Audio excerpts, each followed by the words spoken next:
Salut Rendek. J'ai reçu le cache-culbu, enfin le joint de cache-culbu pour la Cougar là, qui est là. Donc aujourd'hui on va s'attaquer à elle. Je vais terminer de lui faire sa petite vidange. Je vais vidanger le circuit de refroidissement aussi parce qu'il est pourri. Et comme ça je vais te montrer un petit peu comment je fais, je t'avais expliqué, mais je pense que ce sera plus parlant en image. Et voilà, tu vois, on va sortir le thermostat qui est là. Et ensuite je remonte le boîtier comme ça, j'espère que le joint ne sera pas craqué parce que j'ai pas pensé à en commander un. Et après on fait tourner histoire que ça dégueule, que ça nettoie, tu vois. Parce que c'est pourri, tu vois. C'est devenu tout marron ce que je t'avais montré la dernière fois et ça sent le poisson pourri. Et ça c'est quand tu vidanges jamais ton système de refroidissement. Et moi cette voiture là je l'ai récupérée comme ça. Donc c'est l'occasion de le faire. Donc je te pose, je mets la caméra que tu vois un petit peu comment ça se passe. Je mets le nouveau joint, on démarre et on teste si ça fuit ou pas. Si le cache-culbuteur a été sauvé ou pas. J'espère. Parce que c'est pas si facile que ça à trouver en fait. Enfin, si, oui et non. D'occasion, tu peux arriver à trouver assez facilement, genre sur le bon coin, mais je m'attendais à pouvoir en trouver les doigts dans le nez, mais il faut chercher un petit peu quand même. Mais j'ai pas trop cherché. Vu que de toute façon, le but c'est d'essayer de le sauver et voir si justement mes réparations ont tenu.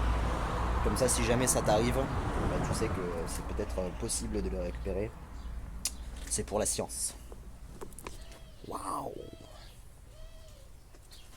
Chien! Allez, c'est parti. Je prends un petit coup. À toi, Redneck. Santé.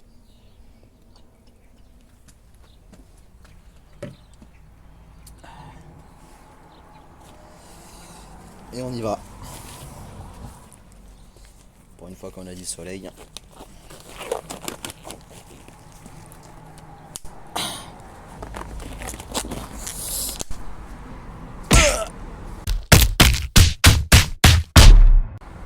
Je l'avais juste reposé comme ça à blanc. Histoire qu'il n'y ait pas de merde qui rentre. J'avais posé un chiffon aussi par-dessus. Mais j'avais hâte de recevoir les pièces. Il faut savoir que ça fait 15 jours quand même que j'attends ces putains de pièces là. Parce qu'il y a eu un problème, enfin c'est de ma faute. En fait j'ai mis mon ancienne adresse, j'ai pas fait gaffe, donc ça a été livré à la mauvaise adresse, ça a été retourné à l'expéditeur et là ils m'ont renvoyé. Donc bon, ça a été plus long que prévu, mais j'ai tout reçu. C'est le principal. Ok,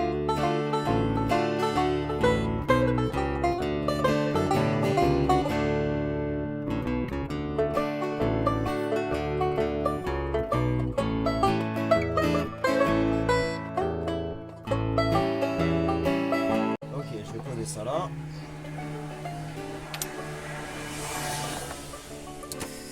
Donc, comme tu peux voir, tu vois, j'ai reçu les petits goujons avec là qui vont autour des vis.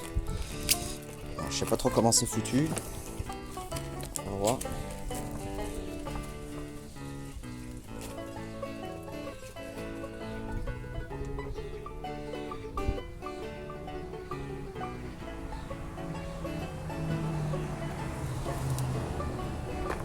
Je viens de remarquer un truc rigolo. Enfin rigolo ou pas, je sais pas trop, je sais pas ce qui s'est passé, je sais même pas si c'est normal. Je pense que oui. Mais putain, on dirait qu'il y a eu des coups de meuleuse sur les arbres à cam là. T'as vu? Sérieux, on dirait vraiment des coups de meuleuse. Qu'est-ce que c'est que ce délire? Regarde, c'est bizarre hein. Wow. Je sais pas si t'as déjà vu un truc comme ça, mais on dirait vraiment des coups de... En plus c'est bâtard, hein, franchement, c'est mal fait, hein. C'est pas de l'usinage ça. Qu'est-ce qu'ils ont fait? Est-ce qu'ils auraient pas essayé de faire du bolidage tuning? Genre tu vois, là t'as des bavures du moulage, hein, ça c'est normal. Mais est-ce qu'ils auraient pas essayé de se dire, genre on va meuler les bavures pour faire du tuning équilibrage? Waouh. Après, ça vibre pas ni rien, mais bon, bah, tu sauras que tu peux meuler ton arbre à cam si tu veux. Ça marche, mais ça sert à rien à part créer des potentiels problèmes. Bon, là, la voiture, elle a 230 000 et ça roule. Mais putain, c'est bizarre. Vraiment bizarre. Si tu as eu l'occasion déjà de démonter ce type de moteur, dis-moi si tu as déjà vu ça, mais honnêtement, ça m'étonnerait que ce soit d'origine, hein. Là, il y a eu un Bob le préparateur qui est passé par là et qui a fait du tuning. Franchement, trop bizarre.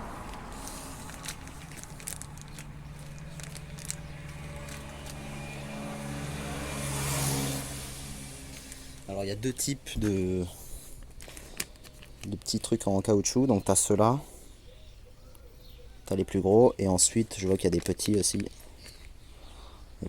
Les plus petits comme ça, tu vois. Ils sont pas du tout pareils. Donc, je sais pas trop. Moi, quand j'ai démonté, j'avais que ceux-là.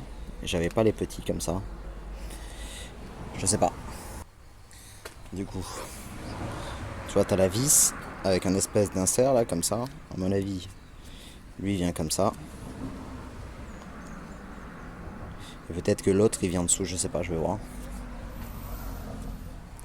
Tu vois, tu prends le carter, tu l'enfiles, ça vient comme ça. Ok. Et peut-être que l'autre vient en dessous. Mais ça me paraît bizarre.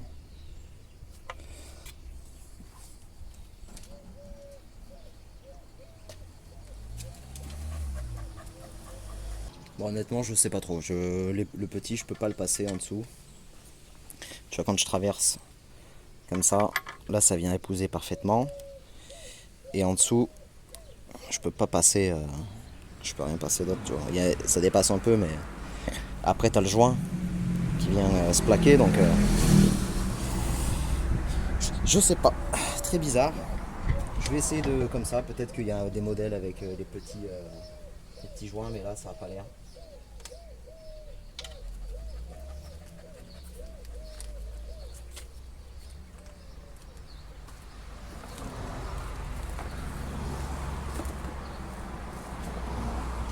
J'avais déjà posé le joint, cette fois-ci c'est le bon, tu vois, c'est celui que je te disais qui est pas tout floppy là, qui tient bien, mais il est quand même plus souple que l'autre. Et puis lui, bah forcément il est neuf.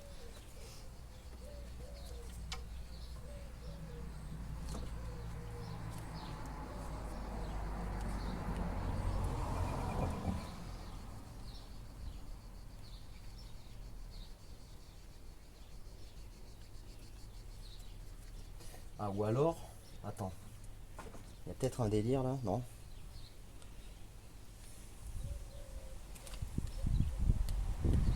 Non. J'allais dire peut-être que les petits inséreront, les plus petits allaient dedans, mais non, c'est pas du tout la bonne taille, donc je sais pas. C'est étrange. Je vais le poser comme ça, de toute façon on verra bien si ça fuit ou pas, on verra.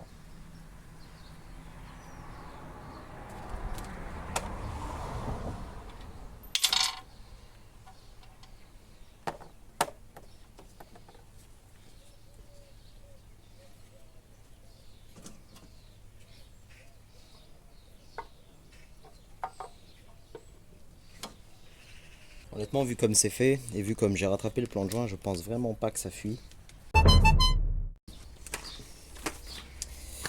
Bon, je vais remplacer les bougies, j'ai pris des bougies platinium. Celles qu'il y avait dedans, je crois que c'était des Autolite en iridium. Bon, moi je les change toujours bien plus que ce qu'il faudrait parce que les bougies iridium, je crois que c'est 100 000 une bougie iridium, mais bon, ça coûte tellement peu cher aux États-Unis que je les change plus souvent. Voilà, tu vois. D'habitude, je prends des Autolite, là c'est des Splitfire, j'ai jamais pris, on va voir.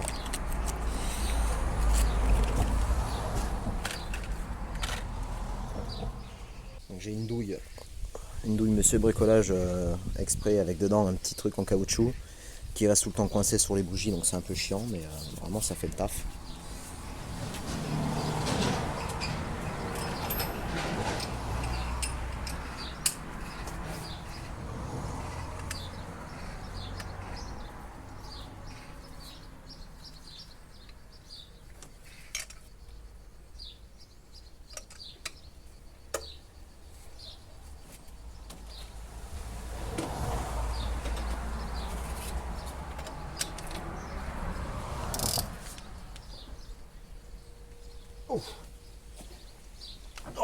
Putain. Putain, je les avais pas tant serrés. Hein.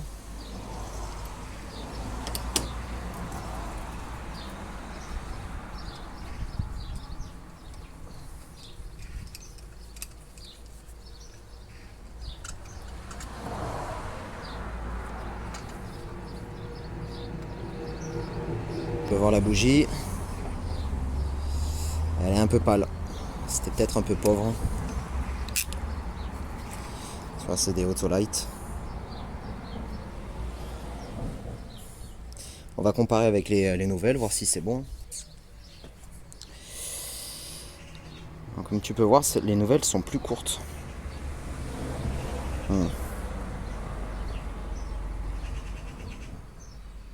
De pas grand chose, mais l'électrode est un peu plus courte. Je vais voir. Si ça fait de la merde, je remettrai les anciennes et je commanderai les. Parce que ça, c'est la bonne longueur. Hein. À voir. Ça arrive direct avec un poil de Q. Ah, qu'est-ce que c'est ce bordel?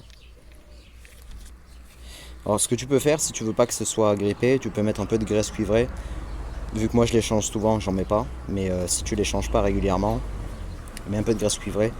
Ça t'évitera des emmerdes, surtout sur les bougies de préchauffage de gasoil, là, qu'elles sont toutes fines. Tu mets un peu de graisse cuivrée, ça t'évitera des embrouilles. Sur le filet. Hein. Alors, j'ai oublié de te dire, moi les carreaux aux électrodes, je le mets entre 0,5 et 0,7. Je vais chercher mes trucs pour mes comparateurs et je vais prendre les carreaux bougies. J'ai failli oublier. Donc voilà, tu vois, j'ai pris mon comparateur. Si tu prends sur la lame de 0,5, tu glisses. Et normalement, c'est pré-réglé d'usine. Alors eux, là, ils règlent plus large.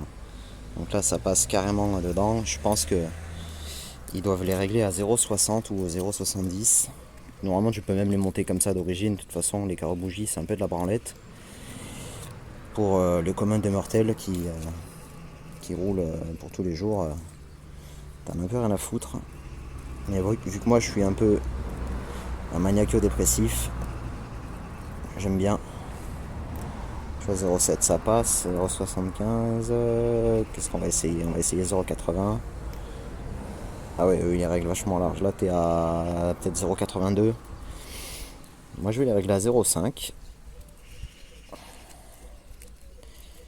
Allez, là, tac, 0,5.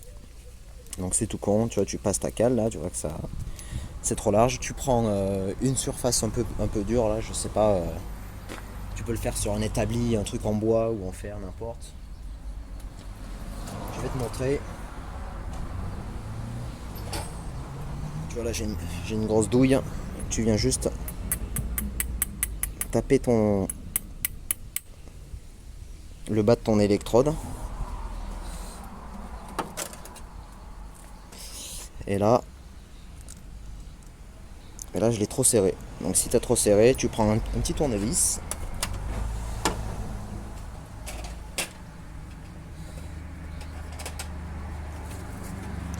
Un petit tournevis plat et doucement tu viens faire le levier et tu relèves un petit peu. Doucement, pas abîmer l'électrode. Voilà.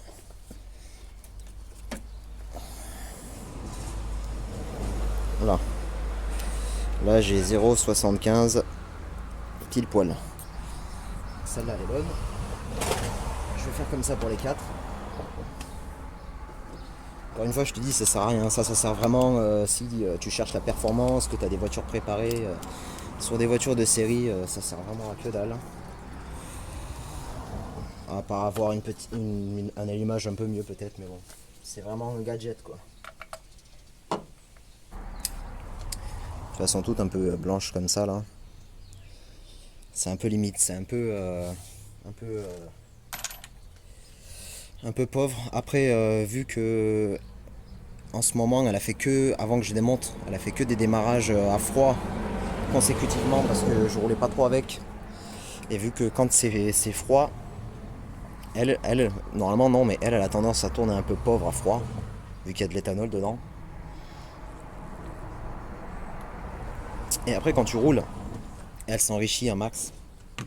Mais à froid elle est un peu pauvre. Alors je pense que c'est pour ça que c'est un peu blanc. Si tu veux, on recontrôlera quand elle aura roulé un peu plus à chaud et tu verras les bougies elles sont noires. Quand tu changes tes bougies, pense à garder les vieilles au cas où. Parce que moi ça m'est déjà arrivé qu'il y ait des bougies qui soient claquées alors qu'elles sont neuves. On sait jamais. Après même les bougies iridium, hein, franchement, c'est de la branlette aussi. Hein. T'auras une meilleure étincelle, mais quand t'as des voitures de série, c'est un peu de la branlette, tu vois vraiment pas la différence. Celui qui dit qu'il voit la différence, soit il a fait un passage au banc et t'as pas des moteurs de voiture de course, tu vois. Tu peux rouler avec de l'éthanol, avec des bougies au nickel, normales, hein, des bougies classiques, ça marche très bien. Ça marche très très bien même. Mais bon, c'est sûr que si tu les payes pas cher les bougies comme moi, si tu les commandes aux États-Unis, autant mettre des iridium. Là j'ai pris du platinium parce qu'il n'y avait plus d'iridium.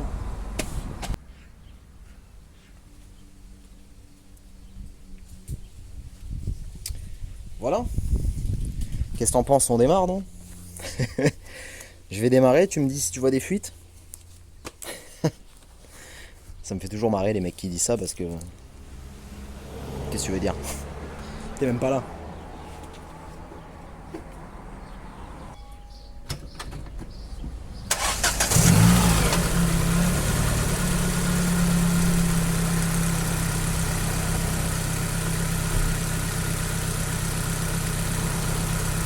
Bon mais tu vois déjà, 15 jours ça démarre au quart de tour. Et les bougies ça a l'air de faire le taf, on va voir en roulant mais bon pour l'instant ça a l'air d'aller. On va faire le tour tous les deux, pour voir s'il y a des fuites.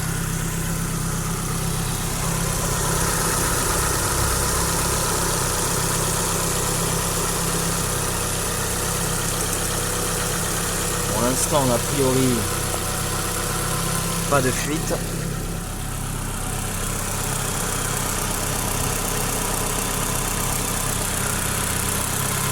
Derrière non plus.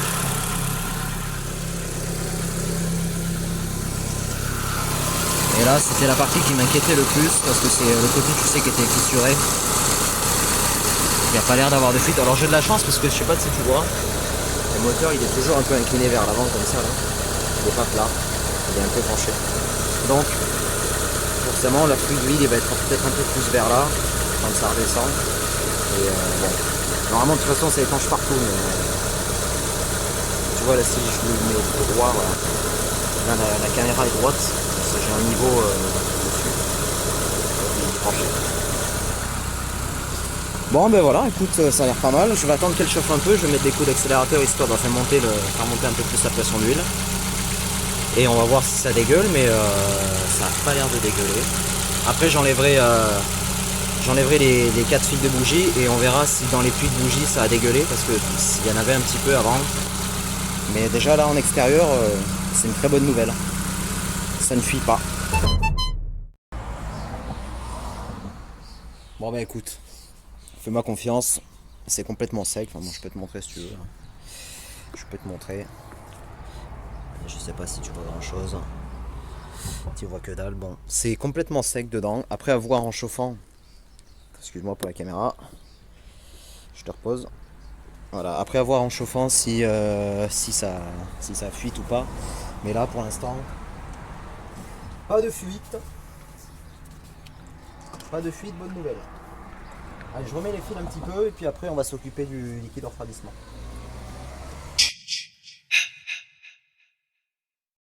Alors je t'ai mis là, t'es quasiment aussi grand que moi.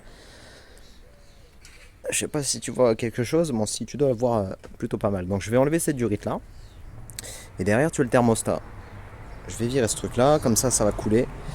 Et je vais virer le thermostat. Et ensuite je remettrai la durite. Et j'enlèverai la durite du bas du radiateur. Nope. Et je laisserai le circuit comme ça. Et je ferai un appoint en eau ici. Directement avec les tuyaux, comme ça va, je démarrer le moteur, ça va vidanger la flotte en continu. Et voilà. Et je vais enlever le thermostat parce que forcément au début il est froid et il va rester fermé. Donc pour que ça vidange tout bien comme il faut le faire tourner à vide, sans contrainte. Donc c'est parti. J'avais aussi, je sais pas si tu te souviens, j'avais une vis de support moteur là qui était desserrée. Je vais la resserrer vite fait.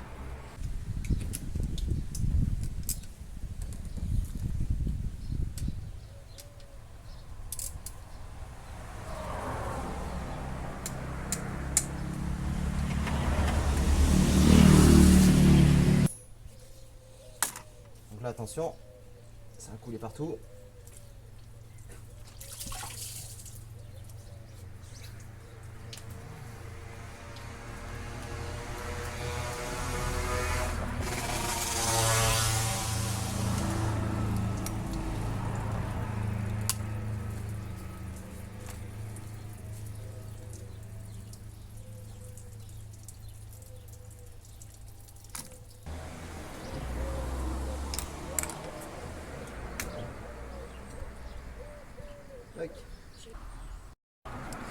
Bon voilà, j'ai démonté le... Attends, t'es où?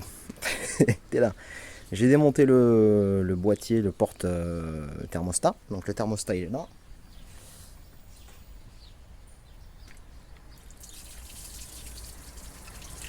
Voilà. Donc voilà le thermostat. Je vais le nettoyer un petit peu. Je vais le contrôler. Voir si ça fonctionne. J'aurais aimé le remplacer mais j'ai pas pensé à le commander. Alors bah du coup ça fera le taf. Hein, ça fera l'affaire. Tu vois après ça vient comme ça là. Oui. Ça vient s'enfiler dans le moteur comme ça. Voilà. Je remets pas de collier, je serre même pas, ça sert à rien. De toute façon c'est pour rincer. Et il faudra que je remette le thermostat, donc pas la peine.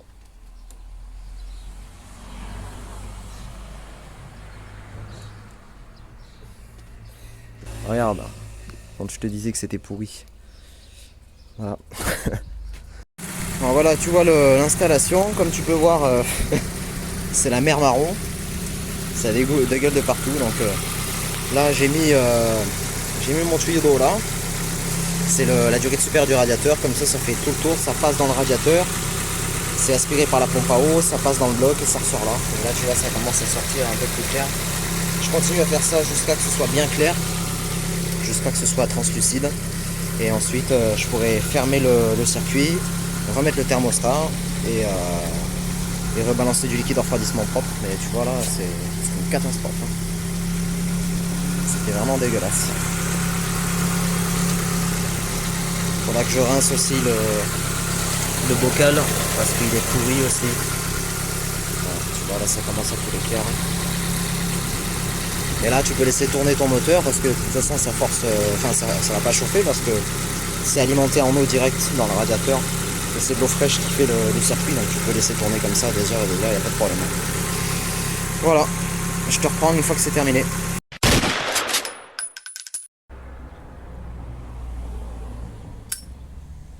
Terminé.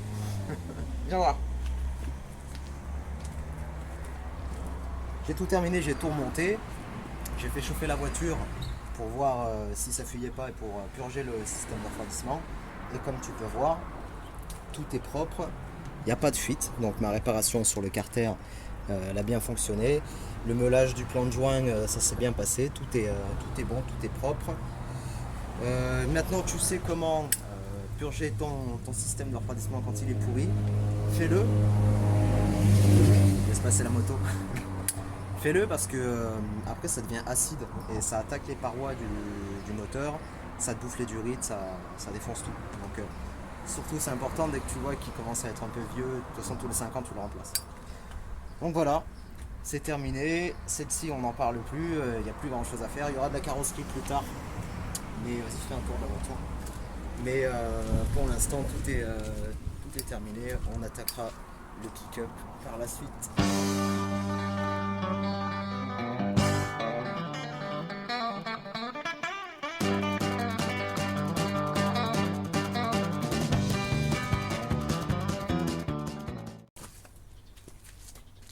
C'est beau.